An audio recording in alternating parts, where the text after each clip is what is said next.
किसी ने कहा कि भगवान की क्या पत्थर की मूर्ति भी व्यक्ति की बातों को सुनती है?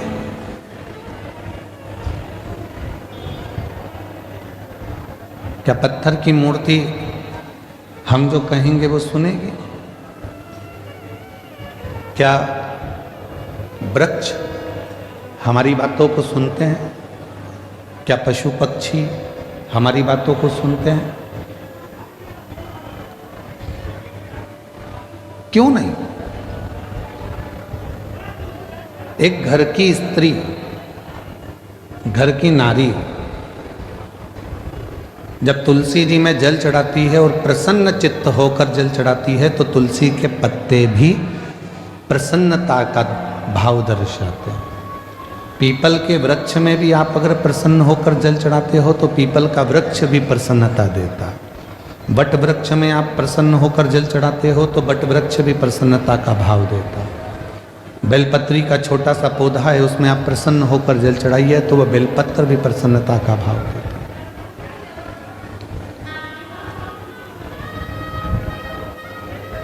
एक जीव, एक जंतु, पशु, पक्षी, वायुचर, जलचर, थलचर जितने भी हैं, चाहे वो मनुष्य हो, चाहे संसार के जितने भी जीव हों, वो सब यदि आप प्रसन्नता देते हो तो वो भी आपको प्रसन्नता जरूर प्रदान करते हैं। प्रसन्नता।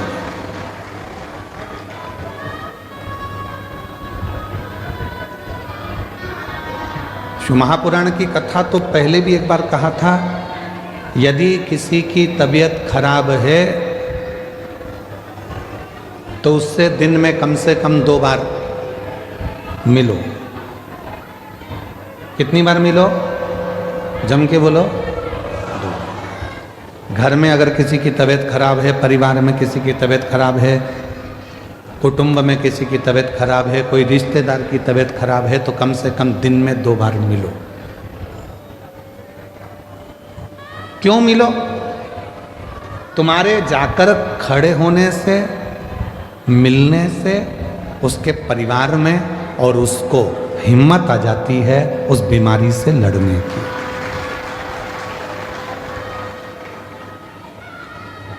किसी की तबीयत खराब है तो दिन में जम के बोलो 2 बार मिलो। किसी का समय खराब है, बेकार समय चल रहा है, दुख की घड़ी चल रही है, कोई परेशानी आकर खड़ी हो गई है तो शिव महापुराण की कथा कहती है उससे 3 बार मिलो।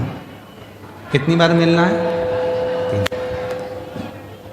तबीयत खराब है तो दिन में 2 बार मिलो, समय खराब चल रहा है तो दिन में 3 बार मिलो।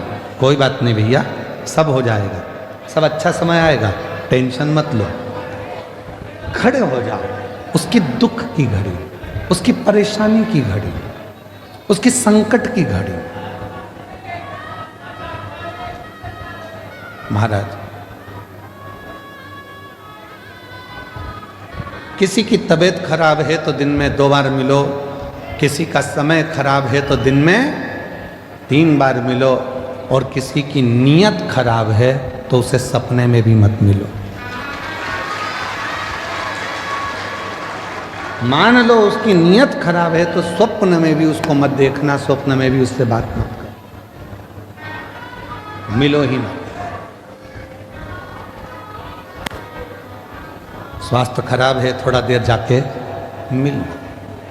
आप लोगों से निवेदन है, आपके घर में बुजुर्ग माँ बाप रहते हैं, बूढ़े बूढ़े व्यक्ति रहते हैं, बेटों को फुर्सत नहीं है काम धंधे से, बहुओं को फुर्सत नहीं है अपने रसोई घर से और कार्य से, पर थोड़ा सा समय निकालकर 2 बार कम से कम अपने बुजुर्ग माँ बाप से बात करा कर। माँ कैसी हो, पापा कैसे हो, भाई कैसे हो, बहन कैसी हो, 2 बार।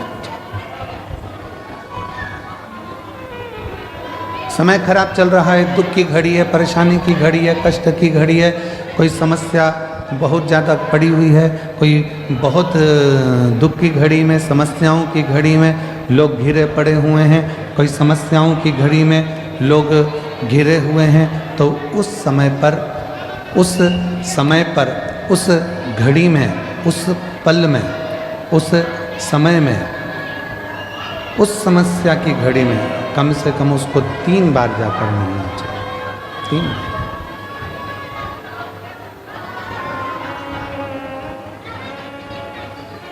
उस समस्या की घड़ी में, उस दुख की घड़ी में, उस परेशानी की घड़ी में कम से कम 3 बार जाकर खड़े हो। कुछ मत दो, पर खड़े होकर थोड़ी सी हिम्मत दो, थोड़ी सी। कुछ नहीं दे सकते मत दो, पर थोड़ी हिम्मत दो। क्यों चिंता करना, क्यों टेंशन लेना, क्यों दुखी हो। और मैंने तेरे ही भरोसे बाबा, तेरे ही भरोसे हवा विच उड़ती जावांगी बाबा, डोर तो छड़ी ना मैं कटी जावांगी। भोले मैं तेरी पतंग, शंभू मैं तेरी पतंग, हवा विच उड़ती जावांगी बाबा, डोर तो छड़ी ना मैं कटी जावांगी। उसको हिम्मत दीजिए, उसको थोड़ा बल दीजिए, उसको थोड़ी शक्ति दीजिए। और उसी तरह शिव महापुराण की कथा कहती है, जब पार्वती मैया शिव जी की साधना में डूबी हुई थी,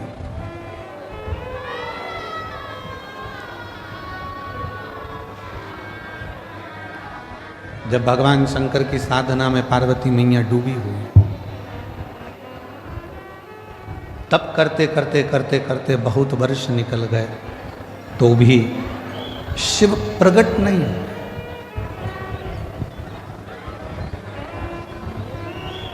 तो भी भगवान शंकर प्रकट नहीं।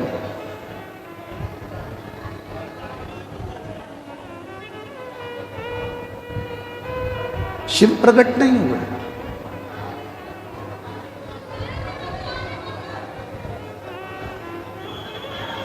मां पार्वती जी थोड़ी सी हिम्मत हार गई। कब? जब उन्होंने सूखे पत्तों का सेवन किया, नासिका के एक ही छिद्र से श्वास लेती हैं और इसी छिद्र से श्वास छोड़ देती हैं, तब थोड़ी सी हिम्मत मां जगतजननी जगदम्बा मां पार्वती जी हारी। कई माताएं व्रत करती हैं, साधना करती हैं, उपास करती हैं, नियम ले लेती हैं, कोई व्रत धारण कर लेती हैं और उनको लगता है कि मैं व्रत कर रही हूं। जब आप लोग हिम्मत हारने लगते हो, तो जिसका तुम व्रत कर रहे हो, जिसकी तुम साधना कर रहे हो, जिसका तुम तप कर रहे हो, वो देवता तुम्हें हिम्मत देने के लिए तुम्हारे मन के अंदर आकर विराजमान हो जाता है। तब वो आता है।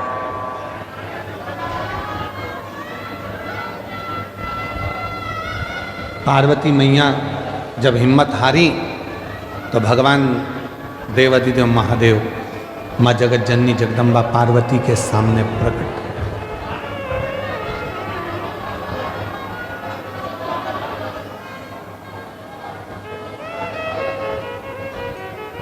और शंभु शरणे पड़ी मांगू घड़ी रे घड़ी, दुख काटो दया करे दर्शन आपो। शंभु शरणे पड़ी मांगू घड़ी रे घड़ी, दुख काटो दया करें दर्शन आप। शिव पार्वती जी की साक्षी में उनको बल देने के लिए प्रकट, असली स्वरूप में नहीं। असली स्वरूप में शिव नहीं है। शिव स्वरूप बदल कर, कभी शंकर भगवान ऋषि का रूप लेकर आते हैं और पार्वती को बल देते हैं, कभी शंकर भगवान मगर बनकर आते हैं, पार्वती को बल देते हैं, कभी शंकर भगवान पार्वती जी के सम्मुख में कोई स्त्री का रूप लेकर आते हैं, बल देते हैं।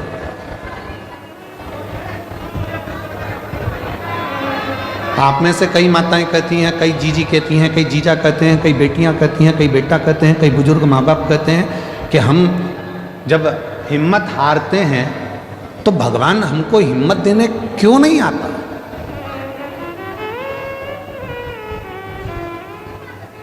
भगवान को हिम्मत देने क्यों नहीं आता।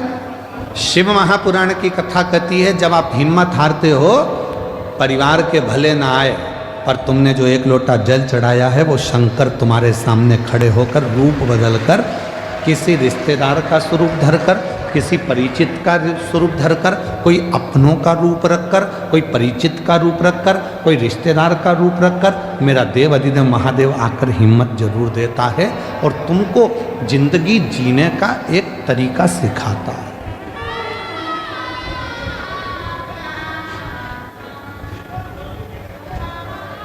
ऐसा नहीं कि संसार में जो जन्मे हैं उनको मौका नहीं मिलता, सबको देता है। एक पशु है, मेरा देवाधिदेव महादेव उसको भी आगे बढ़ने का मौका देता है। एक पक्षी है, मेरा महादेव उसको भी आगे बढ़ने का मौका देता है। एक जीव जंतु है, मेरा महादेव उसको भी आगे बढ़ने का मौका देता है। और एक सांसारिक मनुष्य है, उसको भी आगे बढ़ने का मौका मेरा देवाधिदेव महादेव देता है। ऐसा नहीं है कि मेरे शिव जी मौका नहीं देते।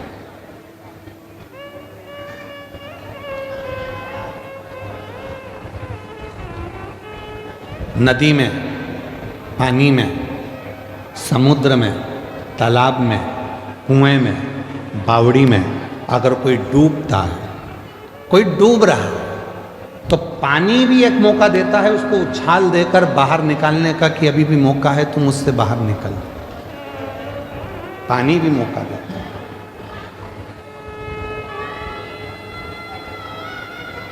वो परमात्मा हर जगह मौका देने के लिए तैयार बैठा है।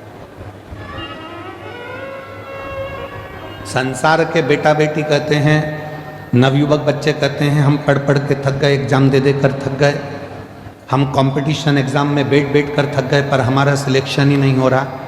ऐसा नहीं है, तुम देते रहो, मेहनत करते रहो, अपनी पढ़ाई को 4 गुना बढ़ाओ, अपनी विद्वत्ता को 4 गुना बढ़ाओ, अपनी रात दिन एक कर दो और आखिरी में शंकर भगवान पर शहद लगाकर एक बेलपत्री समर्पित कर कर फिर परीक्षा में जाकर बैठिए, बाबा आपको सफलता जरूर देंगे, आपको सफलता मिलेगी। ऐसा कोई संसार में जन्मा नहीं जिसको परमात्मा ने आगे बढ़ने के लिए मौका नहीं दिया। उड़ने का मौका तो परमात्मा देते ही हैं।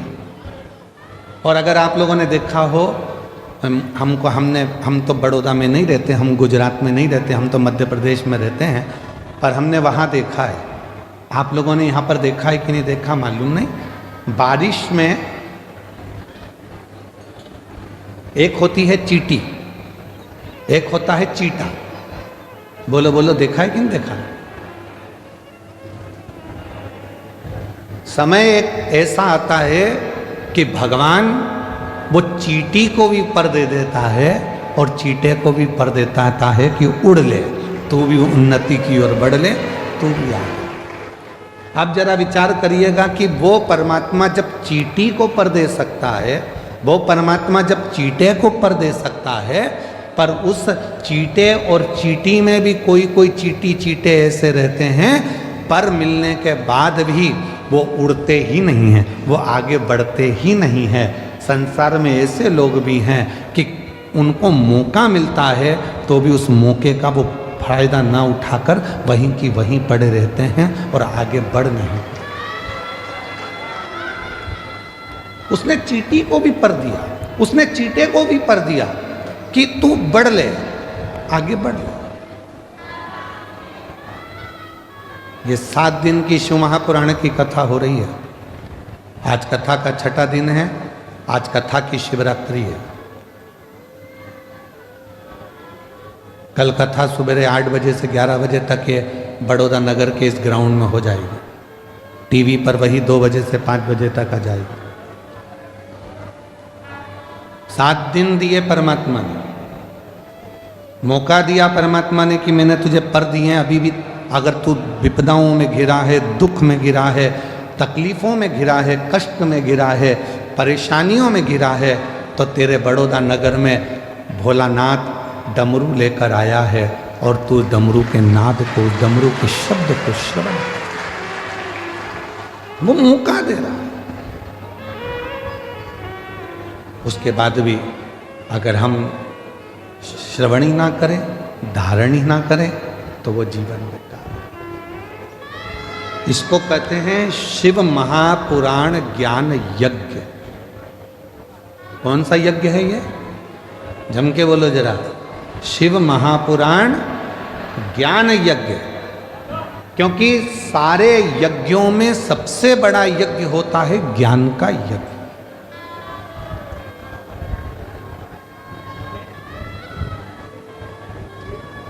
भजन संध्या कराई, रात को खूब नाचे कूदे, एंजॉय करा, पूरे होर्डिंग लगाए गए बड़े बड़े, भजन संध्या है, भजन संध्या है, भजन संध्या। चौकी बिठाई, आज चौकी है, आज भजन संध्या है, पूरी रात लोगों ने एंजॉय करा।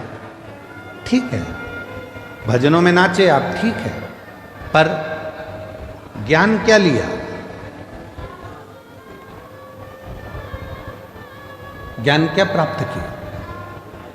बड़े बड़े यज्ञ हुए, उसमें आहुतियां छूटी, बैठने वाले बैठे, खर्च करने वालों ने खर्च भी किया, बहुत बड़े बड़े बड़े यज्ञ हुए, पर उससे हमने ज्ञान क्या लिया?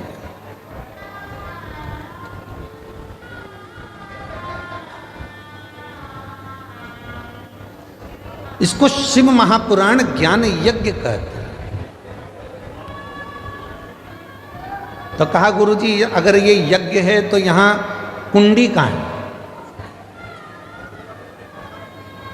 हवन की कुंडी कहां है? तो शिव महापुराण कहती है जितनी मुंडी उतनी कुंडी। ये ज्ञान यज्ञ है।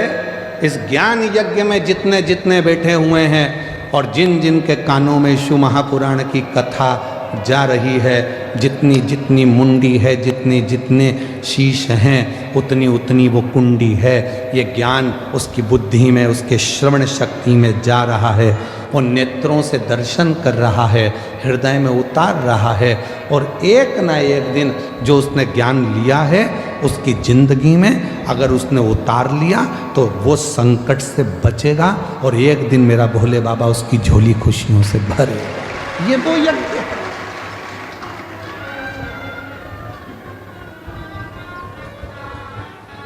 यहां व्यक्ति स्वयं आत्मा से परमात्मा को मिलाने का प्रयास कर रहा है, मन को परमात्मा से लगा।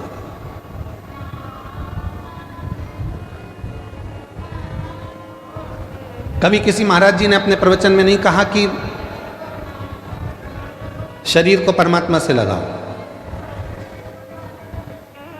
कभी किसी महाराज जी ने, बड़े बड़े संत साधु ने भी अपने अपने प्रवचन में नहीं कहा कि इस तन को परमात्मा से लगाओ। किसी संत साधु गुरुजन ने नहीं कहा, किसी वक्ता ने नहीं कहा कि तन को परमात्मा से लगाओ। जिसने भी कहा एक ही बात कही, मन को, चित्त को परमात्मा से लगाओ, आत्मा को परमात्मा से लगाओ। क्यों? तन लगाने का क्यों नहीं बोला? शरीर को परमात्मा से लगाने का क्यों नहीं बोला? क्योंकि शरीर माता और पिता की देन है। इस शरीर में आधा भाग माँ का है, इस शरीर में आधा भाग पिता का। शरीर माता पिता की देन है, और जब थोड़े से बड़े हो गए तो ये शरीर भोजन की देन है। जितना खाओगे उतने तंदुरुस्त रहोगे।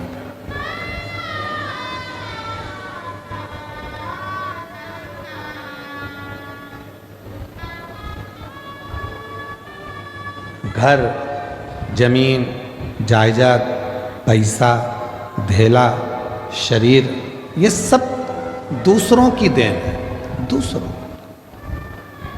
पर उस देव अधिदेव महादेव मेरे शंकर भगवान की देन क्या है? शिव जी ने आपको क्या देकर भेजा था? तो कहा शंकर भगवान ने हमको ये आत्मा, ये मन, ये चित्त देकर भेजा।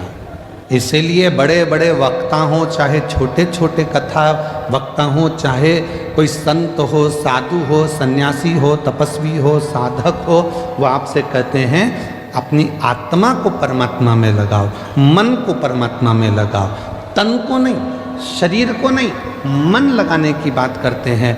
क्यों? क्योंकि जैसे बच्चा घूम जाता है, माँ के पास आता है तो माँ उससे गले लग जाती है, उसी तरह ये आत्मा, ये मन जब संसार में भटक जाता है और जब हम एकांत में बैठकर शिव को भजते हैं, तब वो परमात्मा इस आत्मा को संभाल लेता है और हमें उन्नति के मार्ग पर ले जाकर छोड़ देता है। हम मन नहीं लगा पा रहे। और हमने पहले भी कथा में कहा है कि शिव महापुराण की कथा में तुमको सूचना मिल जाए कि कुबरेश्वर धाम से बाबा कथा के लिए आए हैं, तुमको सूचना मिल जाए कि शंकर भगवान की यह पवित्र कथा, ये कुबरेश्वर धाम की ये पवित्र धरा से चलकर ये शिव महापुराण यहाँ पहुँची है, तो आपसे निवेदन है, भीड़ बढ़ाने के लिए शिव पुराण में बिल्कुल मत जाना। तुम्हारी भीड़ बढ़ाने से तकलीफ हमको भी होती है। इतनी भीड़ में हम खुद ट्रैफिक में फंस जाते हैं। भीड़ बढ़ाने के लिए कथा में मत जाओ। कथा में अगर आए हो शिव महापुराण की तो भाव को बढ़ाओ। कितना भाव बढ़ा सकते हो, तुम्हारे भीतर कितनी परमात्मा की प्राप्ति कर सकते हो। मालूम पड़े तुम आ तो गए हो, मन लग नहीं रहा, बार बार उठकर जाना है, बाजू वाले को देखना है, उधर से आवाज़ आई तो उधर देखो, उधर से आवाज़ आई तो उधर देखो, है। और आधी टेंशन अपनी गाड़ी कहाँ रख कर आए हैं, तीसरा टेंशन बैग रखी थी कहाँ चले गया, चौथा टेंशन मेरी चप्पल पे कोई बैठ गया, पांचवा टेंशन वो मेरे को लेकर आए थे मेरे पति कहाँ चले गए, छठा टेंशन किससे झगड़ा करूं, किससे झगड़ा करूं। तो क्या मतलब का कथा में आने से? समय बर्बाद करने के लिए कथा में बिल्कुल मत जाओ। आए हो, आज कथा की शिवरात्रि है,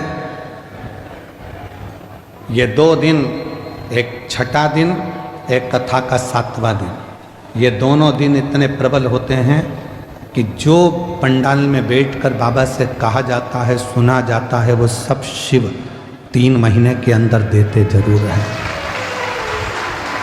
इसीलिए लाखों की संख्या में शिव भक्त यहाँ आते हैं, इसलिए लाखों की संख्या में पहुँचते।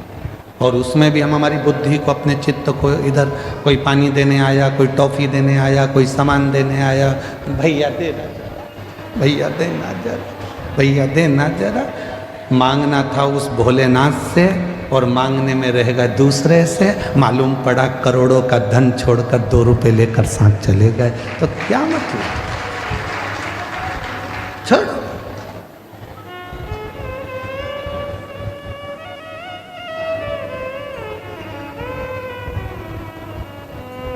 सात दिन की कथा में जितनी चिल्ला चोट नहीं होती उतनी पीछे के 2 दिन में होती है। क्यों? क्योंकि भगवान भी चाहता है अगर अच्छे से कथा सुन लेगी तो मुझे देना पड़ेगा, इसलिए इसको थोड़ा थोड़ा डिस्टर्ब करो, इसको थोड़ा परेशान करो। ये कथा नहीं सुन पाए, कथा नहीं सुन पाएगी तो मुझे देना नहीं पड़ेगा।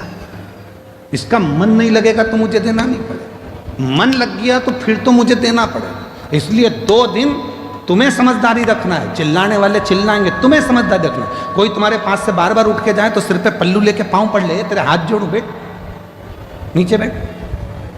कहाँ बार बार जा रहा है? तुझ में नारद घुस गया क्या? नारद भरा गया क्या? बार बार जा रहा है, फिर आ रहा है, फिर जा रहा है, फिर आ रहा है, बैठ जाता। बहुत सावधानी की जरूरत।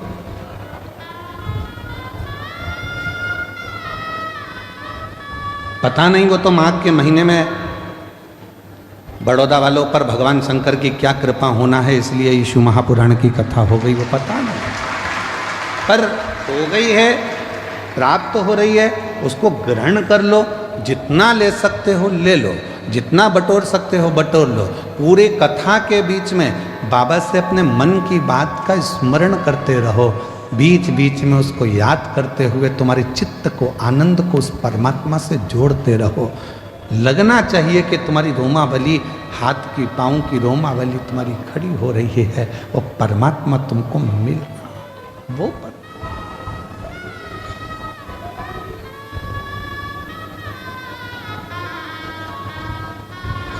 भाव की मूलता रखी, भीड़ की नहीं।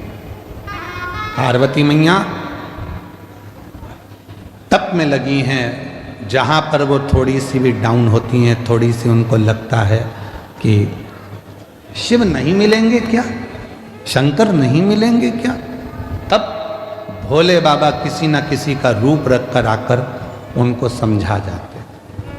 तुम भी जिंदगी में जब जब डाउन होगे, तुम्हारे जीवन में जब जब तुम परेशानी की ओर बढ़ोगे और जब जब तुम्हारे जीवन में थोड़ी तकलीफ आएगी, अगर तुमने एक लोटा जल शिव जी को चढ़ाया है तो वह मंदिर में से निकलकर महादेव तुम्हारे दरवाजे पर आकर तुमको समझाने का प्रयास करें। मेरा शंकर भगवान कभी अपने असली स्वरूप में नहीं आता, याद रखना। मेरा भोले बाबा कभी तुम्हारे सामने गले में सांपों की माला लेकर, डमरू लेकर, भस्म लगाकर, जटा बांधकर, रुद्राक्ष की माला पहनकर, त्रिपुंड लगाकर, ऐसे मेरे शंकर भगवान बागंबर धारण कर कर कभी नहीं आते, आते ही नहीं है। उन्होंने पार्वती जी को तुरंत माता जगत जननी जगदम्बा पार्वती जी को वचन दिए। 2 वचन माता पार्वती जी को शंकर भगवान ने दिए थे। पहला वचन दिया था कि मेरी परिक्रमा पूरी नहीं होगी, ये पार्वती को वचन दिया। इसलिए कभी भी शंकर भगवान की परिक्रमा पूरी नहीं होती। यहाँ से चालू करा, जैसे ये शिवलिंग है तो यहाँ से चालू करके यहीं से वापिस आ जाते हैं, जहाँ से जल बहता है उसको लांघते नहीं, क्योंकि पार्वती को वचन दिया। गणेश जी महाराज ने शंकर भगवान की परिक्रमा पूरी कर ली थी। षडानंद कार्तिक के परिक्रमा करने मोर पर गए थे और गणेश जी ने चूहे पे बैठ के शंकर की परिक्रमा कर ली थी, देवादिदेव महादेव की। तो भगवान शंकर प्रसन्न होकर वर दे दिए थे कि तुम प्रथम गिनती में गिनाओगे गणेश, सारी दुनिया तुम्हारी पूजन करेगी। तब पार्वती का दिल दुख गया था। पार्वती ने कहा मेरा एक बेटा परिक्रमा करने मोर पर बैठकर गया, दूसरे ने बुद्धि का परिचय दे दिया, चूहे पे बैठकर तुम्हारी परिक्रमा कर ली तो तुमने उसे वर दे दिया। मेरा एक बेटा तो दुखी होगा ना, माँ तो दोनों बेटे की सोचती है ना, और तुम्हारे लिए एक प्रिय हो गया। भोलेनाथ, आज ये पार्वती अपने पति से वचन मांगती है। मैं जानती हूं कि तुम भोले हो, तुम्हारी कोई भी परिक्रमा करेगा तो तुम उठाकर कुछ भी दे दोगे, इसलिए आज वचन दो कि तुम्हारी कभी भी पूर्ण परिक्रमा नहीं हो। शिव जी ने वचन दे दिया, वचन दे कि मेरी पूर्ण परिक्रमा नहीं होगी, अधूरी परिक्रमा, पूर्णता में नहीं। शिव को पहचानो। और दूसरा, मां जगत जननी जगदम्बा भगवान शंकर से मांग रहे, जब दुख की घड़ी, जब तकलीफ की घड़ी, कष्ट की घड़ी, तब आपको आ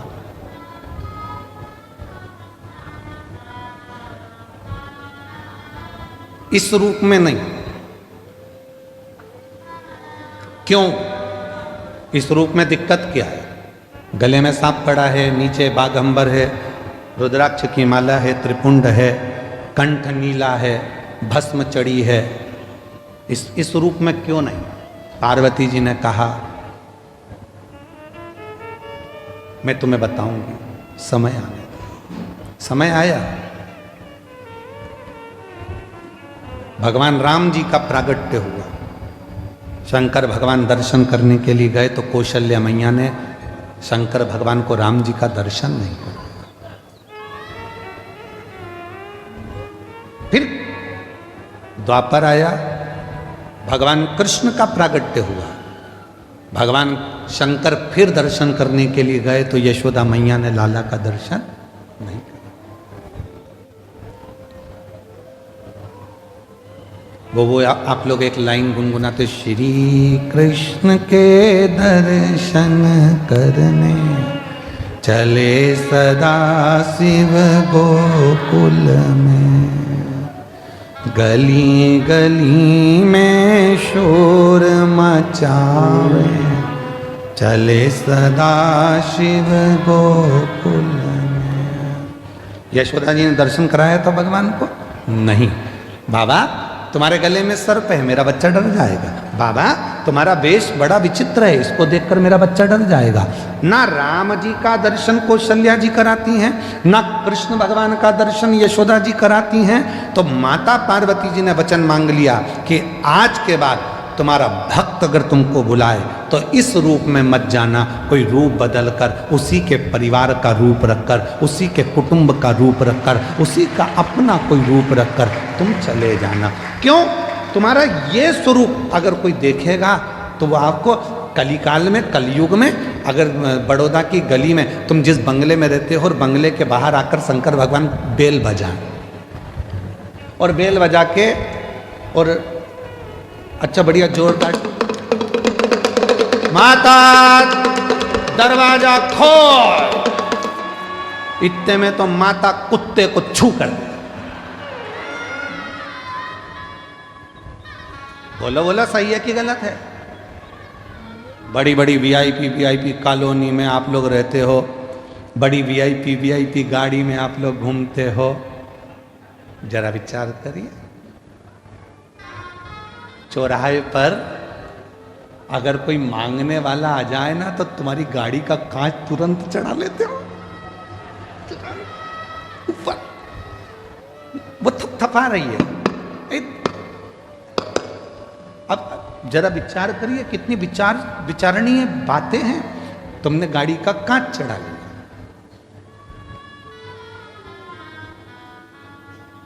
और तुमने क्या कहा?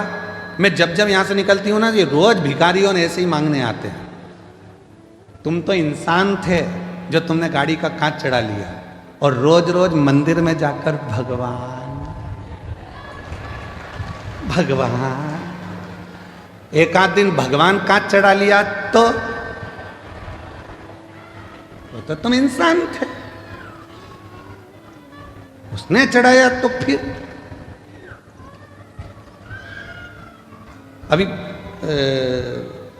छत्तीसगढ़ में एक कोई मंत्री, अब तो नहीं है वो मंत्री, पर उन्होंने बहुत बड़ी बात कह दी थी। उस पर हमारी बात पे कटाक्ष भी हुआ। उन्होंने कहा भगवान को भोग लगा, भगवान को तो राजसी ठाट मिलता है, भगवान के तो कपड़े बदले जाते हैं, भगवान को चांदी की थाली में भोजन मिलता है, भगवान तो भगवान है, खड़े रहते हैं। तो हमने उससे कहा कि एक काम करो, हम भगवान को हटा देते हैं, तुम खड़े हो जाओ, तुम खड़े। बहुत कठिन है महाराज। ये प्रसंग भी एक बार आया है।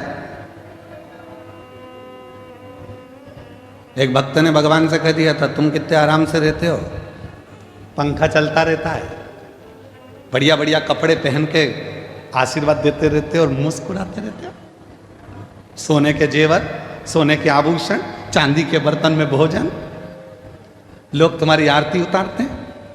एक दिन भगवान ने कहा कि तू खड़े हो जा मेरी जगह।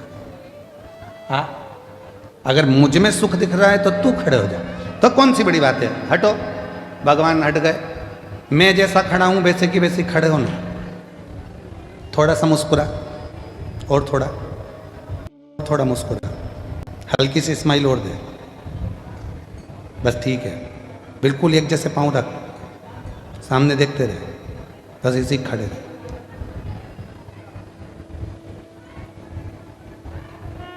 अब इतने में से नीचे से चींटा चढ़ गया। चींटा, भगवान खड़े थे पास में, हिल मत जाना, ऐसे ही खड़े रहे। मुस्कुरा, अरे काय का मुस्कुराऊं, काट रहा है। भगवान बोले हम भी तो मुस्कुराते, मुस्कुरा। फिर एक आई, भगवान मेरी बहू को छोड़ा दे देना। ये पीछे से बोला इतनी बेकार है, इसको तो कुछ मत देना। भगवान बोले चुपचाप खड़े रहे।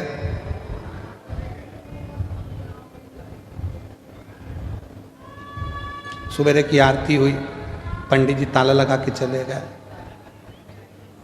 ये बोला हट जाऊं, भगवान बोले काहे को, मैं हटा था, मुस्कुरा। तो क्या अब तो कोई देख ही नहीं रहा तो मुस्कुराऊं काहे को, मुस्कुरा, मुस्कुरा।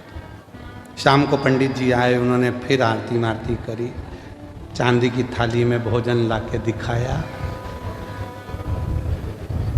भूख लग रही है। भगवान बोले मैं खाता था, बस देखता था, देख ले, खाने को नहीं मिलेगा, मुस्कुरा। 2 दिन में चक्कर खा के नीचे गिर गया। भगवान के चरण पकड़कर बोला मैं इंसान इंसान ही रह सकता हूं, तू भगवान भगवान ही रह सकता।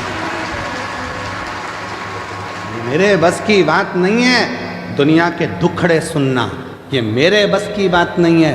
मैं मेरे बउओं के दुखड़े सुन लूं, परिवार के दुखड़े सुन लूं, वही काफ़ी है।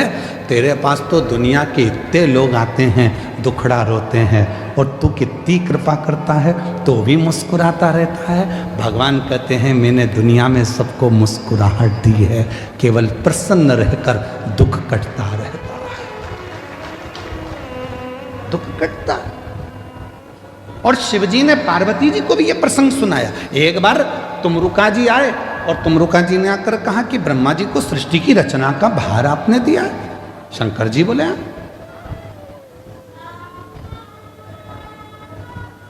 सृष्टि की रचना ब्रह्मा जी कर रहे हैं। हाँ, तो सृष्टि में ज्ञान कौन देगा? सब कुछ ब्रह्मा जी अगर रच देंगे तो। शंकर भगवान बोले सृष्टि में जिन जिन को मैंने जन्म दिया वो सब ज्ञान देंगे, वो सब ज्ञान देने वाले। ज्ञान तो हर एक जीव से मिल जाता है, बस लेने वाला चाहिए, केवल लेने वाला चाहिए। ज्ञान तो कभी भी प्राप्त होता है। एक पति पत्नी रात को सो रहे थे और रात को सोते सोते सोते सोते इतने में पत्नी रात को 1:30 बजे उठ गई और 1:30 बजे उठकर उसने पति को हिलाकर बोला पति से, सुनो जी, सुनो तो, बोल, मुझे नींद नहीं आ रही है। तो पति बोला मुझे आ रही है, सोन देना। नहीं, सुनो तो, बोल, मुझे इसलिए नींद नहीं आ रही, मान लो अपने कोई पप्पू हो गया तो कहाँ सोएगा।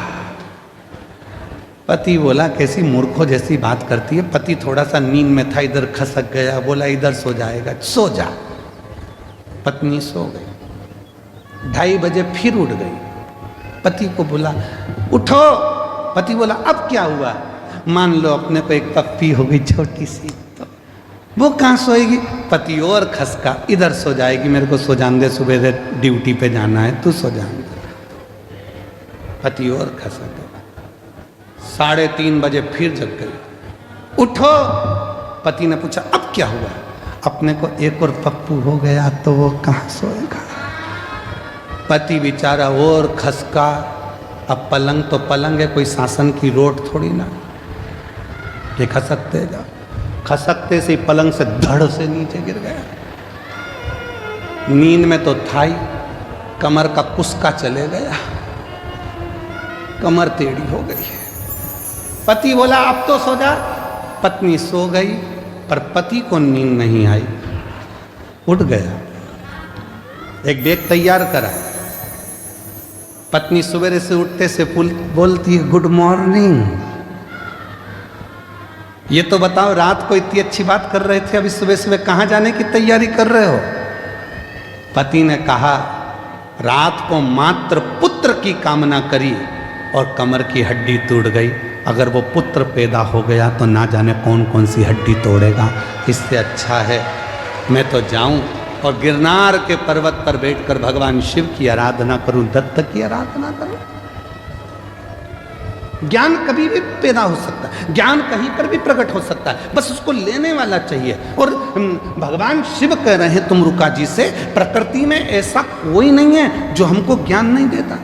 चिड़िया हमको चहकना सिखाती है, मोर हमको नाचना सिखाता है, कोयल हमको गुनगुनाना सिखाती है, गाना सिखाती है, नदियां हमको सिखाती हैं कि हमेशा निरंतर चलते रहो, बढ़ते रहो, पीछे मुड़कर मत देखो, पर्वत सिखाते हैं कि तुम्हारी उन्नति तुम्हारे हाथ में है, मेरे जैसे विशाल बन जाओगे, बढ़ते रहो, समुद्र तालाब सिखाते हैं कि जितना मैं गहरा हूं उतनी जिंदगी में तुम गहराई को धारण करो,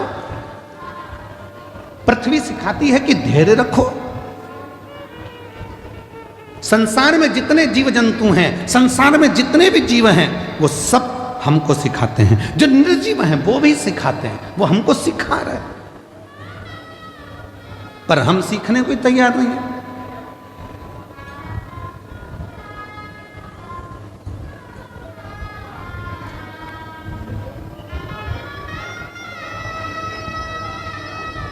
सास कहती है ये कल की आई हुई बहू की सुनूंगी मैं। सास के मुंह के शब्द रहते हैं कि कल की आई बहू की सुन के चलूंगी, उसकी सुनूंगी। बहू कहती है मैंने अपने बाप की नहीं सुनी तो तुम्हारी सुनूंगी।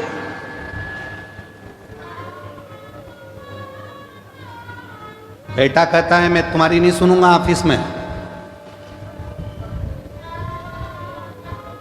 बाप कहता है मैं बेटे की नहीं सुनूंगा, मैंने पाल पोस के बड़ा करा है, दुकान मेरी है, व्यापार मेरा है, मैं नहीं सुनूंगा। बेटा कहता है मैं बाप की नहीं सुनूंगा। दोस्त दोस्त से कहता है भाई मैं तेरी सुनने वाला नहीं हूं। समाज के लोग एक दूसरे से कहते हैं समाज में हमारा भी वजूद है, हम नहीं सुनेंगे तेरी। कोई किसी की सुनने को तैयार नहीं है तो क्या सियोर वाला महाराज सुनेगा? कोई किसी की नहीं सुन रहा, सब अकड़ में मैं नहीं सुनूंगा, मैं नहीं सुनूंगा, मैं नहीं सुनूंगा, मैं नहीं सुनूंगा। कौन सुनेगा? किराया दे दिया करो, सियोर वाला महाराजा जाएगा, बड़ौदा में सुन के चले जाएगा, उसमें क्या दिक्कत? एक सुनने वाला भी रख लो जो तुम्हारी सुने। अकड़ को त्याग दो। शंकर भगवान ने पार्वती को अपना बनाने से पहले कामदेव को जलाकर भस्म कर दिया, क्योंकि जहां काम होता है वह अहम भी आता है। जहां काम होगा वहां हम आएगा। किसी किसी के मन में विद्या का अहंकार हो जाता है। लंकापति रावण को देखो ना, उसने भी कह दिया था मैं विभीषण की सुनूंगा, विभीषण की, ये मुझे सुनाएगा। फिर एक दिन कह दिया ना ना तुम चुप रहो, मैं तुम्हारी भी नहीं सुनूंगा। मंदोदरी से कह दिया तू मेरी पत्नी है, मैं तेरी सुनूंगा। और किसी की नहीं सुनी तो आखिरी में पूरा लंका जल के भस्म हो गई, परिवार नष्ट हो गया, बर्बाद हो गया लंकापति रावण। इसलिए शिव महापुराण की कथा कहती है शंकर जी के परिवार में ऐसा नहीं है कि कोई किसी की नहीं सुनता। शिव के परिवार में शंकर भगवान की सब सुनते हैं, इसलिए शिव परिवार श्रेष्ठ माना गया। इसलिए शिव परिवार श्रेष्ठ माना गया। गणेश जी भी शंकर जी की सुन रहे हैं, पार्वती जी भी शंकर जी की सुन रही है, कार्तिकेय भी शंकर जी की सुन रहे हैं, सर्प भी सुन रहा है, मोर भी सुन रहा है, चूहा भी सुन रहा है, नंदी भी सुन रहा है, शेर भी सुन रहा है। और अगर शेर नहीं सुनता शंकर भगवान की तो शंकर भगवान का क्या बागंबर होता?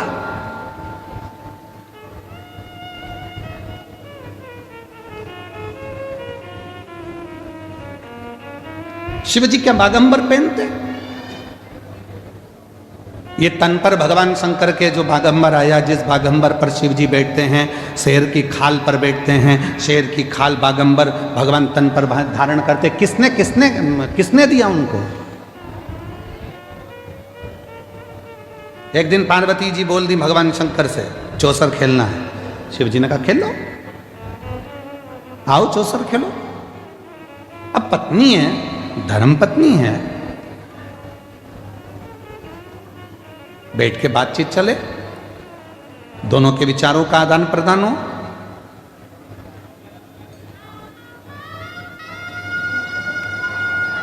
बहुत विचित्र समय है।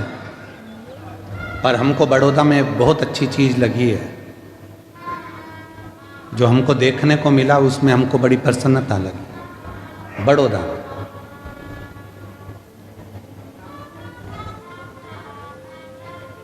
बड़ौदा में एक एक नारी, एक एक जीजी, एक एक बहन, एक एक स्त्री खाली नहीं बैठी है। कुछ ना कुछ काम भले वो घर से कर रही है चाहे बाजार से कर रही है, पर वो पति के साथ कदम से कदम मिलाकर आगे बढ़ रही है। ये भारत की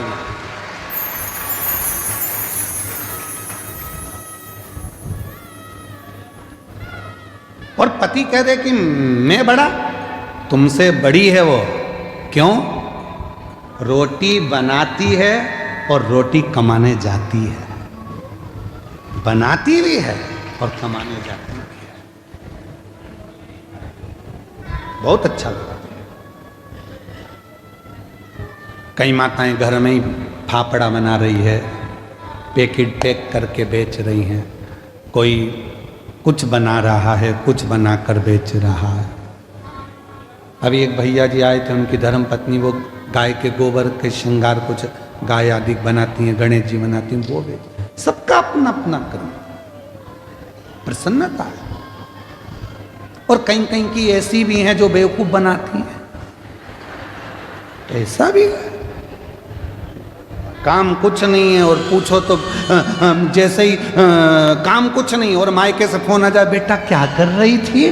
मम्मी इतना काम, इतना काम, इतना काम, इतना काम, पूछो मती। तो तूने करा क्या बेटा?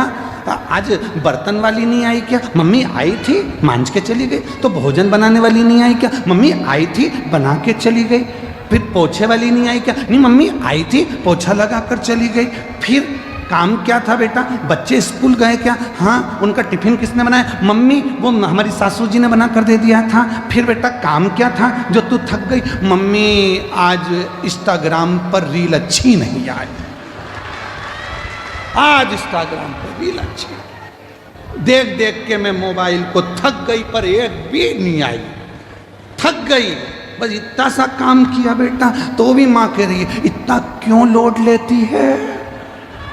फेसबुक क्यों नहीं देख लेती है? मां कह रही।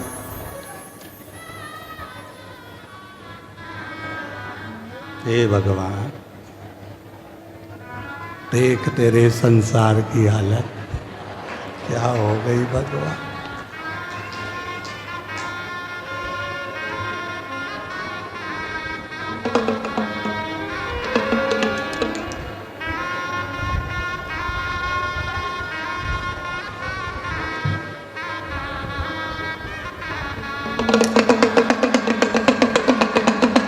जाग जाओ, मौका है, जाग। ये मौका बार बार नहीं आने वाला, अभी भी मौका है, जाग जाओ। थक गए। मैं बड़ौदा की मेरी जीजियों को बहुत बहुत प्रणाम कर कर कहता हूँ, मेरी जीजियों, आज तुम्हारा भाई इस कथा के पंडाल से बहुत खुश होकर जा रहा है कि मेरी जीजियाँ रोटी बनाती भी हैं और रोटी कमाती भी। मेरी जीजियां रोटी बनाती भी और रोटी कमाती भी हैं, कदम से कदम मिलाकर साथ चलती। आज मेरी बड़ौदा की जीजियों को देखकर खुश हूं। आज लग रहा है कि मेरे जीजाओं का साला हूं। आज लग रहा है दमदारी है, प्रसन्नता है। आज अच्छा लग रहा है। अब तो तुम्हारी सास भी बुराई करेगी तो छाती तान के कह दूंगा मेरी बहन से मत बोल दियो। दमदारी है। उसने रोटी बनाती भी है और रोटी कमाती भी है। इसलिए मेरा निवेदन है कि कोई भी स्त्री को, कोई नारी को, और तुमसे क्या चाहती है? क्या चाहती है? केवल 2 शब्द सम्मान। जितना तुम अपने बेटे से कहती हो ना, बेटा बहुत भूखा होगा, प्यासा होगा, ऐसा बहू जब नौकरी कर कर आए ना, उससे भी कह दिया करो, बेटा आज तू थकी हुई दिख रही है, कोई टेंशन है क्या बेटा? उसको उसकी माँ की याद नहीं आएगी, सास ही माँ बन जाएगी तो उसकी जिंदगी खुश है। तुझे तकलीफ है क्या बेटा? मीठे दो बोल चल, मीठे दो, और कुछ नहीं। और मेरा बहुओं से भी निवेदन है, तुम्हारी सास को भी तुमसे ना धन, ना दौलत, ना संपदा, केवल उसको शुरू से उसको सम्मान मिला है, इसलिए 2 शब्द सम्मान के दिया करो तो वो बुजुर्ग माँ बाप भी आपके अपने। सम्मान, आदर।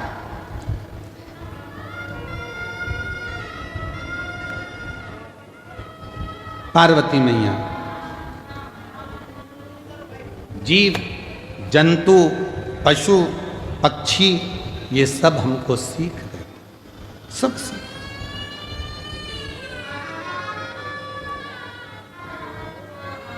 ऐसा कोई नहीं है जो हमें सीख ना दे, बस लेने वाला चाहिए कि हमको उससे कितना ग्रहण करना, हमने कितना प्राप्त करना, हम कितना लेना चाहिए। और जितना जितना आप उस आनंद के साथ उस जीव से सीखेंगे, सीखना चाहिए, ग्रहण करना चाहिए, रखना चाहिए, पर हम ले नहीं।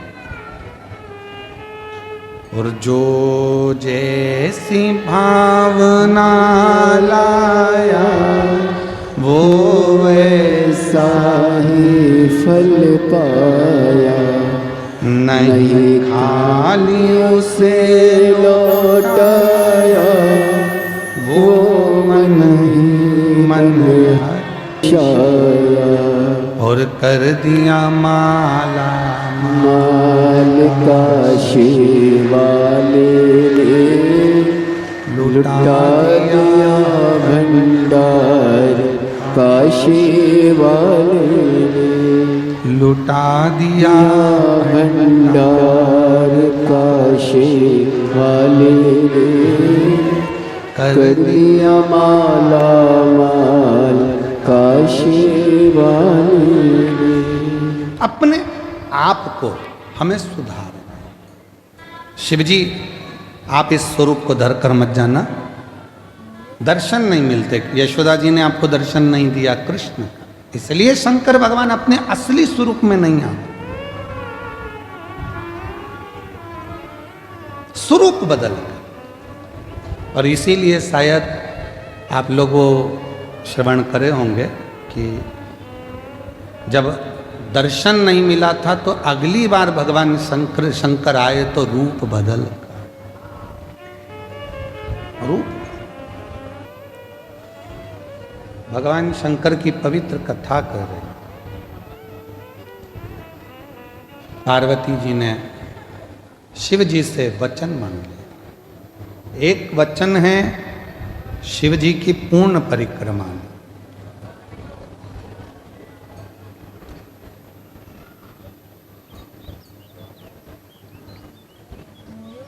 दूसरा वचन है कि अपने स्वरूप को त्याग कर जाओ,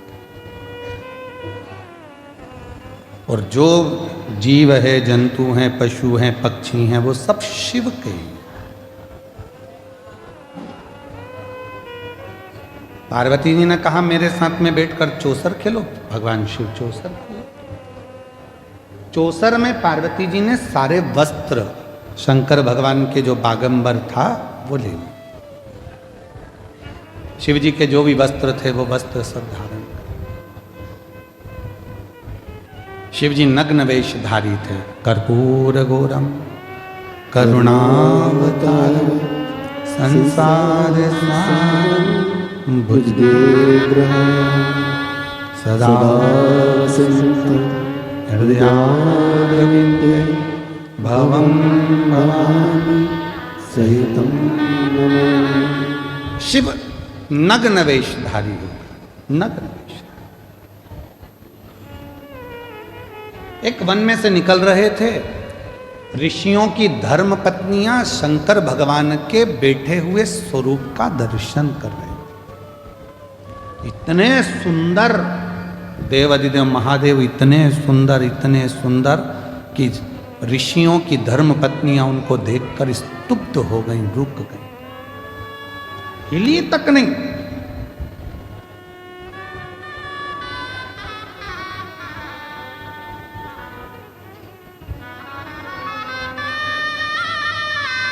इतनी सुंदर है तेरी प्रतिमा, इतनी सुंदर, तू कितना सुंदर होगा, तू कितना सुंदर होगा।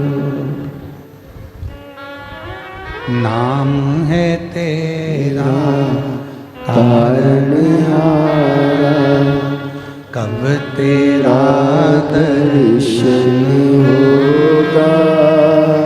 तेरी प्रतिमा इतनी सुंदर, तू कितना सुंदर होगा, तू कितना सुंदर होगा। एक बात बोले हमारी जीजियों और हमारे जीजाओं, बेटियों बेटाओं, मेरे बुजुर्ग माँ बाप, सही में तो शिवजी अगर तुम्हारे सामने आ जाए ना तो तुम पहचान तो नहीं पाओ। उसको पहचानना कठिन, बहुत कठिन। किस रूप में आता है, कब आता है, कैसे आता है,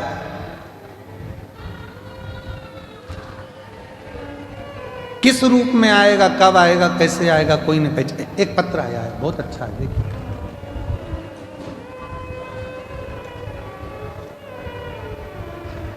संजय सिंह ठाकुर, पिता का नाम है संजय सिंह ठाकुर, माता का नाम है रमीला ठाकुर, लड़की का नाम है ठाकुर निराली संजय सिंह। घर का पता है मधुनगर धानी, ब्रिज डी, केबिन गो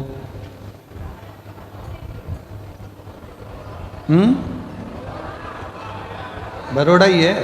हाँ ठीक है, कहीं बैठी हो तो हाथ हिला सकती। शादी के 25 साल हो गए थे पर संतान नहीं थी।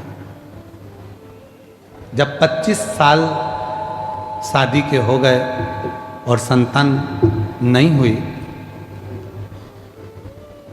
जिस मकान में हम किराए के में रहते थे वो मकान छोड़ा, दूसरे मकान में गए। तो जिस मकान में हम रह रहे थे उसी मकान की मालकिन आपकी कथा सुनती थी। उसने हमको देखा कि दोनों की अवस्था तो बहुत हो गई पर बच्चे नहीं दिखे, तो पहले उसने कहा कि आपके बच्चे कहीं विदेश में पढ़ते हैं? हमने कहा नहीं, हमारे तो 25 साल हो गए शादी को, बच्चे है ही नहीं। बच्चे नहीं? तुम वो सियोर वाला महाराज कथा कहता है सुनते हो? नहीं।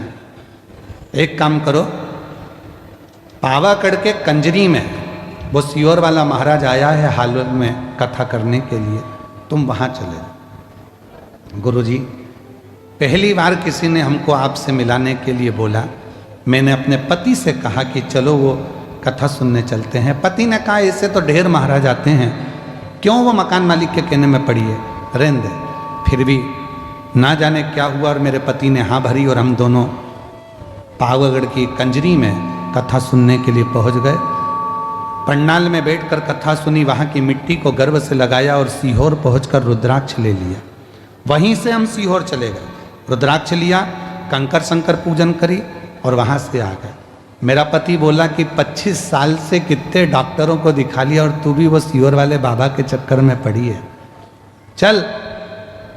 पति का मन सीहोर में भी नहीं लगा क्योंकि उसने इतने डॉक्टर दिखा चुका था 25 साल में। आ गए वहां से एक कंकर, मैंने पति को भी नहीं बोला और चुपचाप से बैग में रख लिया। उसको लाके कटोरी में रखकर उस पर जल चढ़ाती, पूजन करती, रुद्राक्ष का पानी पीती, पति को भी पिलाती। मुझे मालूम था पति नहीं पिएगा तो मटके में, हंडे में उस पानी को डाल देती। और बाबा की ऐसी कृपा हुई गुरुदेव, बाबा की कृपा से 27/12/2024 को शिव जी की कृपा से 25 साल के बाद संतान की प्राप्ति हुई। 25 साल के बाद मुझे औलाद की प्राप्ति हो गई। कहीं बैठे हों तो हाथ हिला सकते हैं और अगर बैठे हों तो आ सकते हैं। एक पत्र बड़ा सुंदर है। गुरुजी, मेरा नाम रवि राठौड़ है, पत्नी का नाम सोनल राठौड़ है। कहीं बैठे हो राठौड़ जी, आ सकते हैं। मेरा फ़ोन नंबर ये है। बड़ौदा की रहने वाली हूँ। मेरी शादी को कई साल हो गए। हमने 1-2 साल 3 साल तक तो इलाज करवाया, फिर आखिरी में हार गए तो झोलियाँ भरवाई, गोदी भरवाई, पर उसका भी कोई रिजल्ट नहीं आया। तब हमने फिर दिखाना भी बंद कर दिया। एक डॉक्टर की सूचना मिली, वहाँ पहुँचे तो उन्होंने IVF का बोला, वो भी करवा के देख लिया तो भी औलाद नहीं। 2022 में किसी के कहने पर पहली बार कुबरेश्वर धाम गए। वहाँ रुद्राक्ष लिया, तांबे के लोटे में उसको गला देते, सफ़ेद आंकड़े के जड़ वाला उपाय किया, पशुपति नाथ का व्रत किया, और एक बार नहीं, कम से कम पशुपति व्रत मैंने 4-5 बार कर लिया। 2 बार मैं कुबरेश्वर धाम जाकर बाबा की कंकर लेकर आ गई, और बाबा की ऐसी कृपा हो गई गुरुदेव कि बाबा ने मेरे गर्भ से 1 नहीं 2 पुत्रों ने जन्म लिया, और बाबा की कृपा से मेरे घर में 2 पुत्र जन्मे, जिनके फोटो में लगा रही हूँ। और अगर बच्चे आए हों तो उनको लेकर आ भी सकती हैं। शिव उदारता, शंकर की करुणा, शंकर की दया कहते किस।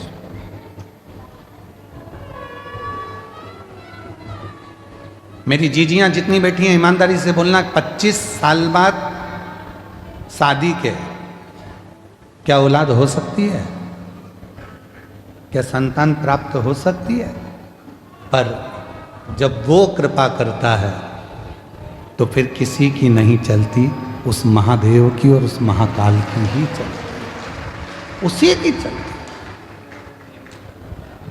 जो जैसी भावना लाया वो ऐसा ही फल पाया, नहीं खाली उसे लौटाया, वो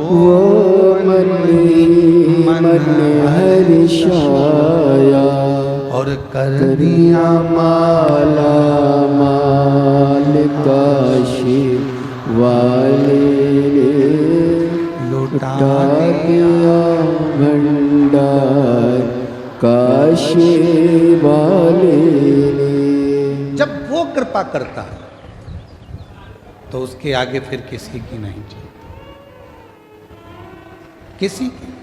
बोल बम का नारा है, सारी समस्या का हल, श्री शिवाय नमस्ते। वो कृपा कर सुख देता। शिव जी का स्वरूप देखा ऋषि पत्नियों ने, बड़े सुंदर थे, स्तुब्ध रह गई, खड़ी की खड़ी रह गई। पति ढूंढते ढूंढते आए और उन्होंने जो अपनी पत्नियों को लेकर गए, गुस्सा आ गया पतियों को। ऋषियों ने पहचाना नहीं भोलेनाथ जी कि ये शंकर भगवान। और ऋषियों ने एक विचार करा,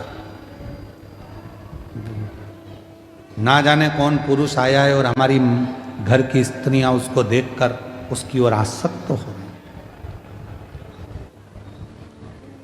आया तो है पर वो जीवित ना बचे, उसके लिए कृत्य किया जाए। जिस मार्ग से वो निकल कर जाएगा उस मार्ग में एक खड्डा खोद दिया जाए।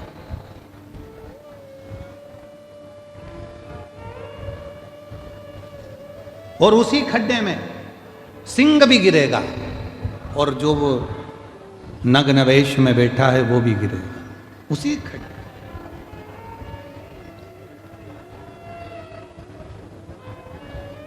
भोले बाबा जा रहे थे, उनकी तो लीला थी, खड्डे में गिर गए।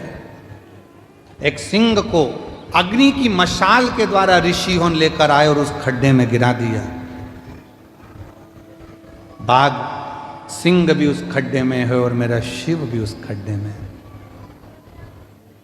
बाघ तो खाने के लिए शिव जी की ओर जो आया, शंकर भगवान उसकी ओर देखकर मुस्कुरा दिए। मुस्कुरा। दुनिया की हम सूरत की कथा में एक बात कही थी, आज फिर कह रहा है। लड़ाई होती है ना तो जूता चलता है, चप्पल चलती है, डंडे चलते हैं, बंदूक की गोली चलती है, थप्पड़ चलते हैं, सब कुछ चलते हैं। पर एक बात याद रखना, ना बंदूक की गोली चले, ना डंडे चले, ना जूते चले, ना चप्पल चले, ना घूसा चले, ना थप्पड़ चले, अगर ये जीवान ना चले। जितनी भी लड़ाई होती है ये जीवान के कारण होती है। अगर जीवान ना चले तो ना डंडे चलेंगे, ना जूता चलेगा, ना चप्पल चलेगा, ना बंदूक की गोली चलेगी, ना कुछ चलेगा। बोलो बोलो, सही है कि गलत? जो कुछ भी चलता है वो जीवान से चलता है। जिभ्या चलना बंद हो तो कुछ नहीं चल रही। सिंह दिखा सामने, शिव जी मुस्कुरा दिए। शेर ने आक्रमण करा, शंकर भगवान ने उसको पछाड़ा। सिंह को जब मारने लगे तो शेर हाथ जोड़कर बोलता है, मैं पशु हूं, मेरा स्वभाव है, जो मेरे सामने आएगा मैं उसको खाऊंगा। मैं सिंह हूं, मेरा स्वभाव है, जो मेरे सामने आएगा मैं उसको खाऊंगा। जैसे मेरा स्वभाव है आपको खाना, उसी तरह आपका भी तो स्वभाव है अपने भक्त को क्षमा कर देना। वो स्वभाव तो आपका। और कृपा की ना होती जो आदत तुम्हारी, तो सुनी रहती अदालत तुम्हारी। गरीबों के दिल में जगह तुम न पाते, तो किस दिल में होती इबादत तुम्हारी। तो किस दिल में होती इबादत तुम्हारी। कृपा तुम्हारी ना हो। मैं सिंह हूं, पशु हूं, मेरा स्वभाव है खाना, मेरा स्वभाव है आक्रमण करना, पर आपका स्वभाव तो है क्षमा करना, दया करना, करुणा करना। आप करुणा करिए, दया करिए, क्षमा करिए।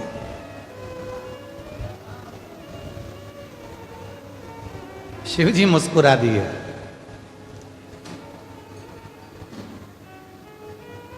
क्या चाहते हो? मैं मरूं आपके हाथ से, मैं आपका स्पर्श हो जाए तो मैं आपके साथ जिंदगी भर रहूं। मैं नहीं रह सकता तो मेरी खाल आपके तन पर डले। शिव जी ने उसी बाघ की खाल को तन पर पहन लिया। शिव का नाम बागेश्वर महादेव हो गया।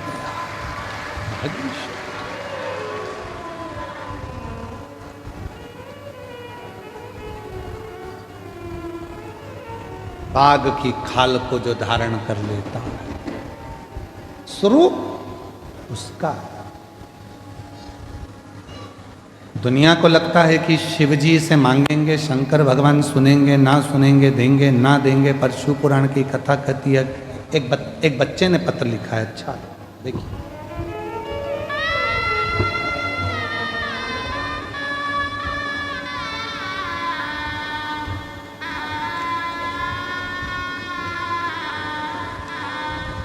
उस बच्चे का पत्र मिले उससे पहले एक पत्र और है। अच्छा है। मैं अर्चना पंचाल, पति ललित पंचाल, कहीं बैठे हों अर्चना जी, ललित पंचाल, लोहारिया तहसील गढ़ी, जिला बांसवाड़ा, राजस्थान की निवासी हूँ।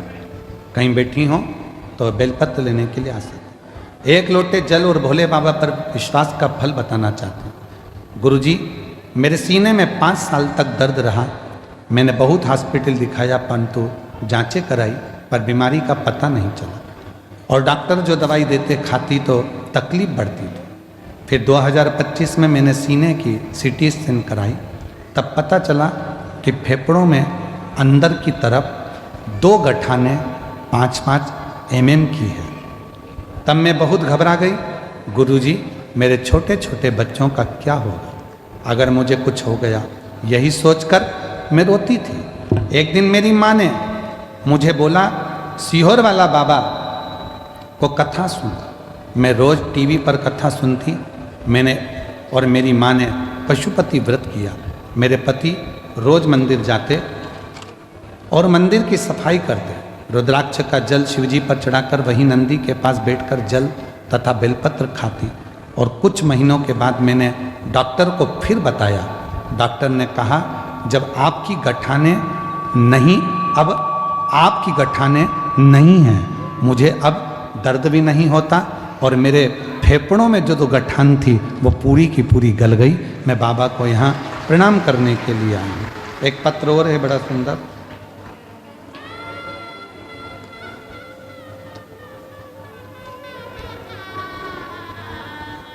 भगवती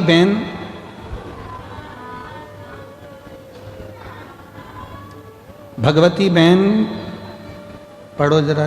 चरेश कुमार भावसार, रत्न दिए सोसाइटी, आगे आप पढ़ लो थोड़ा सा, ठीक है। जिला अरावली, ठीक है। और गांव का नाम कुछ लिखा है, वो हमको पढ़ने में नहीं आ रहा। तुम लोग पढ़ के बोलो जरा, हैं? थोड़ा सा, ठीक है। जिला अरावली, अगर कहीं बैठी हो तो आ सकती हैं। मेरे बच्चे के 25 साल का मेरा लड़का, 26 साल का मेरा लड़का है, जिसको सोराइसिस की बीमारी बहुत सालों से है। उसके शरीर में, उसका जो पूरा शरीर है, खुजा खुजा कर उसके शरीर में सोराइसिस इतनी ज़्यादा थी कि पूरा शरीर उसका सड़ जाता था, खालें निकलती रहती थी और पूरा शरीर बेकार हो जाता था। ऐसा कोई डॉक्टर नहीं रहा जिसका इलाज नहीं करवाया।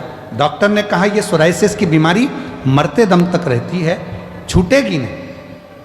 फिर मेरी एक पड़ोसन ने कहा, वो सीहोर वाला बाबा कथा में कहता है, 1 लोटा जल सारी समस्या का हल। मैंने अपने बेटे से कहा कि तो चिंता मत कर, चल एक बार सीहोर चलते हैं। सीहोर लेकर आई, वहाँ का रुद्राक्ष लिया, कंकर शंकर की पूजन करी और जल कुंदकेश्वर महादेव के नाम से बेटे को पिलाने लगी। बाबा, मैं नहीं जानती रुद्राक्ष सीहोर के रुद्राक्ष में है क्या, पर आज मेरा बेटे के पूरे पाँव, पूरा शरीर सोराइसिस की बीमारी से सही हो गया। मैं बाबा को प्रणाम करने के लिए यहाँ आई हूँ। ये शिव की उदारता, ये शंकर की कृपा और शिव की करुणा। एक पत्र और बड़ा सुंदर है, वही बच्चे का जो मैं ढूंढ रहा था, वो पत्र अभी मिला। मेरा नाम समाधान भाई दास पाटिल है। मैं शिवनगर हाउसिंग बोर्ड पांडेसरा सूरत का निवासी हूँ। कहीं बैठे हों तो हाथ हिला सकते हैं। गुरुदेव, शिवजी पर चढ़ाया बेलपत्र का क्या बखान करूँ। मेरा भांजा दर्शक भारत पाटिल, उम्र 11 साल है। दीपावली के 5 दिन पहले उसके गर्दन में गठान दिखी और गठान की आकृति बढ़ती चली जा रही थी। बहुत सारा इलाज करवाया पर कोई आखिरी तक निर्णय नहीं निकला। सूरत के सिविल हॉस्पिटल में लेके गए तो डॉक्टर ने कुछ और ही बता दिया। गुरुदेव, मेरी बहन घबरा गई। मैंने दीदी को एक ही बात बोली, बाबा है, संभाल लेगा। दीदी बोली, मैं रोज मंदिर जाऊंगी। तभी बाबा के मंदिर जाकर जल चढ़ाना प्रारंभ करा। शिवजी ने जो परीक्षा ली है, बाबा उसको अच्छा करेगा। डॉक्टर ने तो कह दिया था ये गठान अच्छी नहीं है और इस गठान की मैं, डॉक्टर कहता है कि जांचें होंगी। घबरा गए। एक हॉस्पिटल में फिर दिखाया, उसने भी यही बोला। एक बेलपत्र रोज खिलाने लगी और शिवजी को जल चढ़ाकर पिलाने लगी।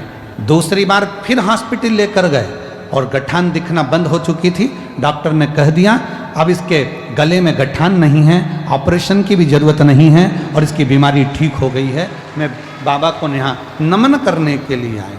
शिव शिव है, ओघड़दानी ओघड़दानी, शंभु शंभु है। उसने बाघ की खाल को भी अपने तन पर धारण कर कर रखा, अगर उसने केवल विनय करी, निवेदन करी, केवल विनय।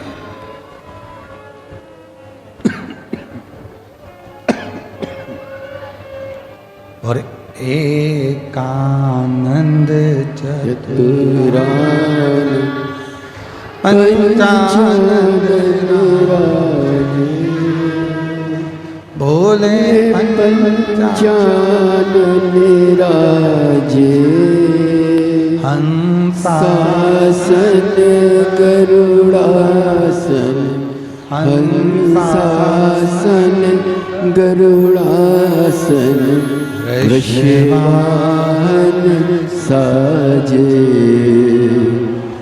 ओम जय शिवकार।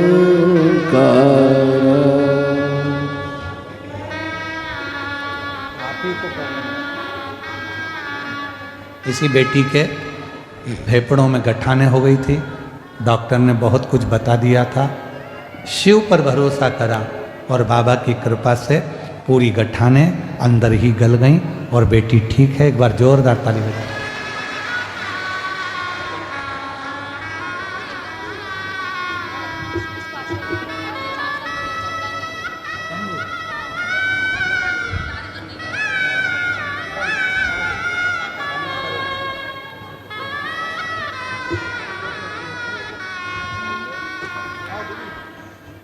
ऐसे दयालुनाथ से रिश्ता बनाइए,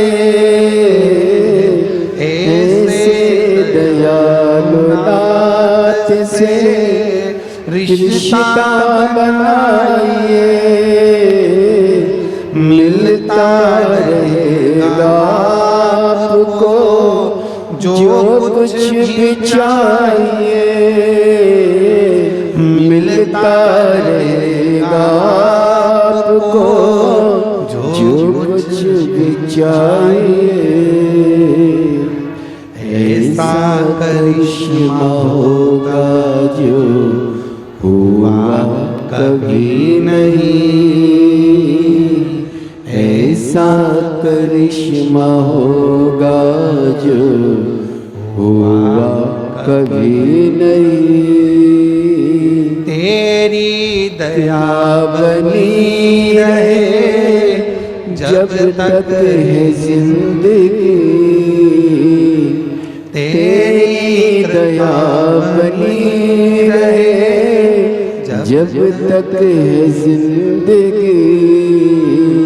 मांगा है भोलेनाथ से वरदान एक ही, मांगा है भोलेनाथ से वरदान एक ही। तेरी दया बनी रहे जब तक है जिंदगी। बाबा तेरी कृपा बनी रहे। भगवान बाघ पर भी कृपा कर कर बाघ के चर्म को अपने तन पर धारण कर लेते हैं। शिव बागंबर धारी बन जाते हैं। बागंबर।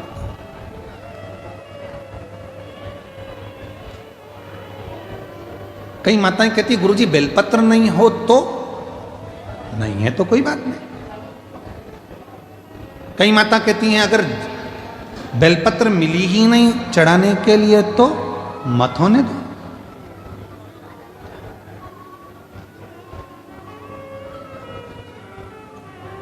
गुरुजी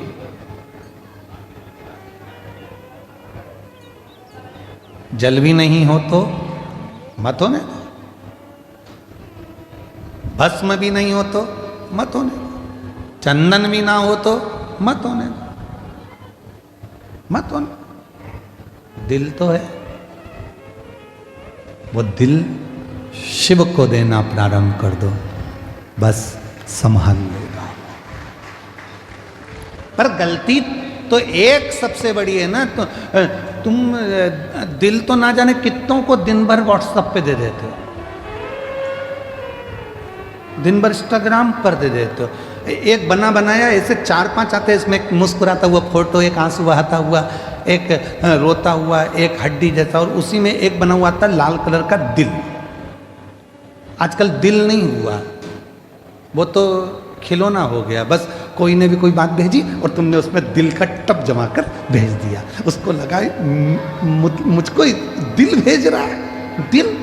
शंकर भगवान बोले जो दिल तुझे मुझे देना था वो तूने व्हाट्सएप पे ना जाने कितनों को दे दिया,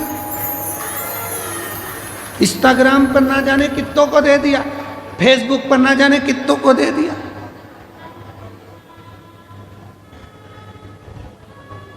और वही दिल दे देकर व्यक्ति फिर अब डिप्रेशन में चले गया। फिर वही बात है ना, आज के ज़माने में इंटरनेट है, सोफा सेट है, डाइनिंग सेट है, हाफ सेट है, फुल सेट है, बस आदमी अपसेट है। सब कुछ है पर व्यक्ति सेट ही नहीं होता। आ जाओ ले।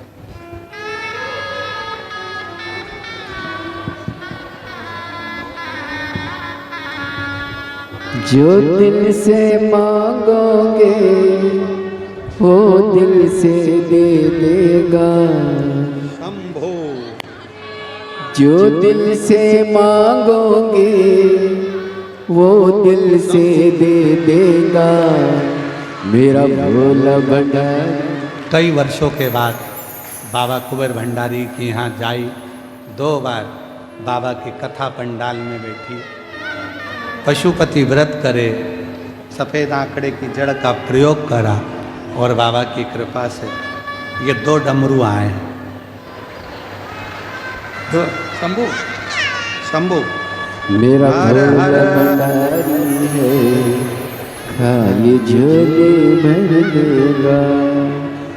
मेरा भोला भंडारी है, खाली झोली भर देगा। जो दिल से मांगोगे, पहले आंसू पोंछ अच्छे से, जब खुश होकर तो बाबा ने दे दिया, रोते नहीं, अच्छे खुश खुश जा। जो दिल से मांगोगे वो दिल से दे देगा, मेरा भोला भंडारी है, मेरा भोला भंडारी है, खाली झोली भर देगा। मेरा भोला भंडारी है, खाली झोली भर देगा। जोरदार ताली बजाएं। बाबा की कृपा से कई सालों के बाद खुशियां दी है और देता है तो छप्पर। आ जाओ आ जाओ आ जाओ।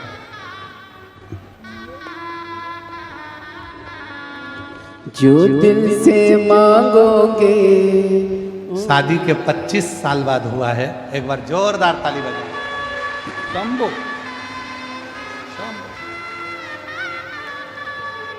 मेरा भोला भंडारी हर हर खाली झोली भर देगा।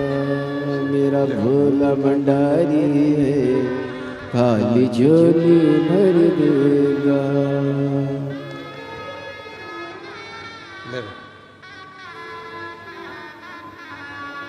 जो दिल से मांगोगे वो दिल से दे देगा।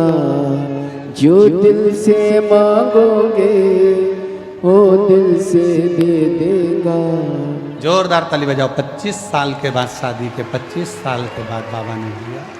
मेरा भोला भंडारी है, खाली झोली भर देगा।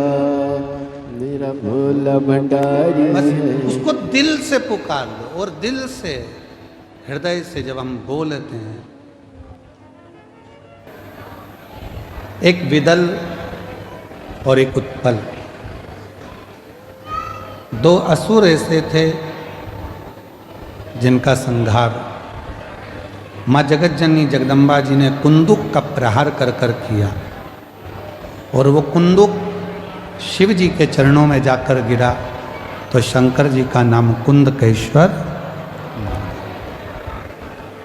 मेरा निवेदन है मेरी जीजियों से, जीजाओं से, बेटियों से, बेटाओं से, मेरे बुजुर्ग माता पिता से, मान लो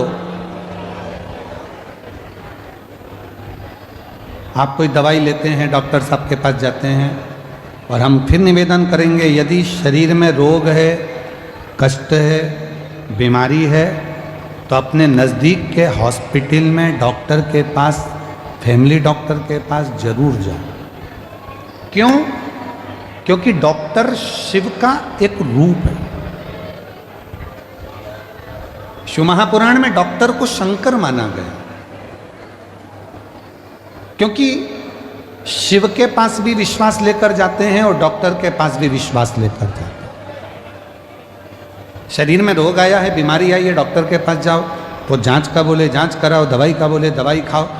यदि दवाई शरीर में नहीं लग रही है तो कुंदकेश्वर महादेव का नाम लेकर उस दवाई को खाना प्रारंभ करो। धीरे धीरे मेरा भोलेनाथ आपके स्वास्थ्य को आराम देना प्रारंभ। कुंदकेश्वर महादेव।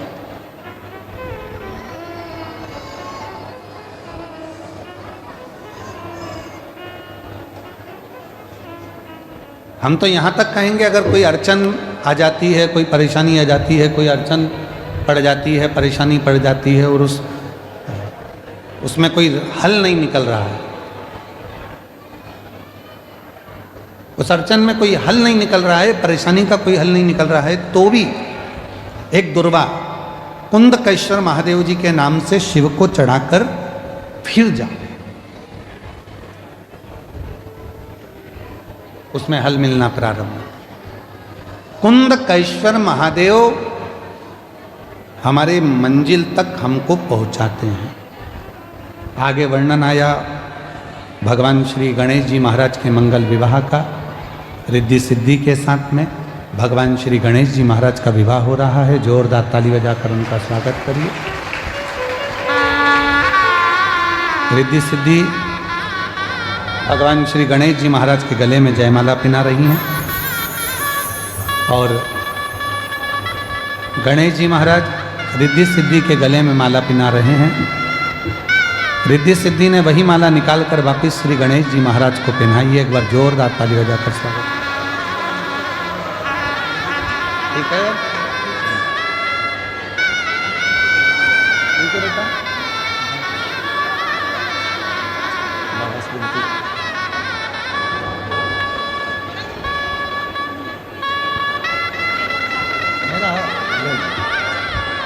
बेटी कह रही है मुझे आपका गमछा चाहिए, ले।